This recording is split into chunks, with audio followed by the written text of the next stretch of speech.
mboma zimachitika zimene zozo awa akagule fetereza kokula fetereza apo mupeza ena osakhuzidwa akuluwa bati mafuta avutawa muli akanganya ena alowerera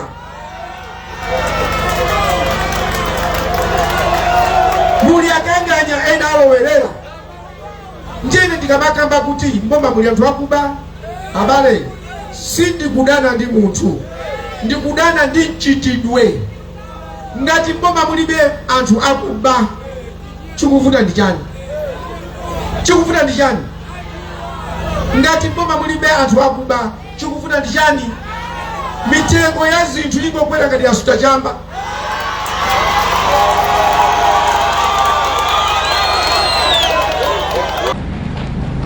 ena mvekere mbomamu ndalama zikungobedwa ayi vulo ndinu amene munatseka maso anu kuti muone mmene tinatsekera mitaji yomwe amabera vanthu ndalama mbuyomu ndipo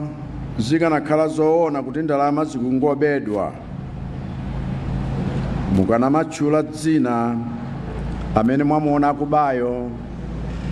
ndi ndalama zimene wabazo mwachuluka tubodza mdziko muno chifukwa cha anthu osafuna kutsekula maso kuti aone zenizeni zomwe zikuchitika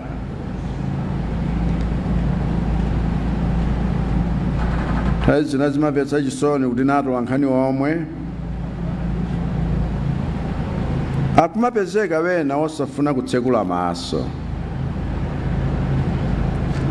ndi amangokhalira kukamba zinthu zakumva za m'maluwa cholinga Malawi aziyesa kuti nzenizeni koma pachichewa munthu akamakamba zinthu zomwe zachitikadi silimanena kuti akunena zakumva timati akunena zoona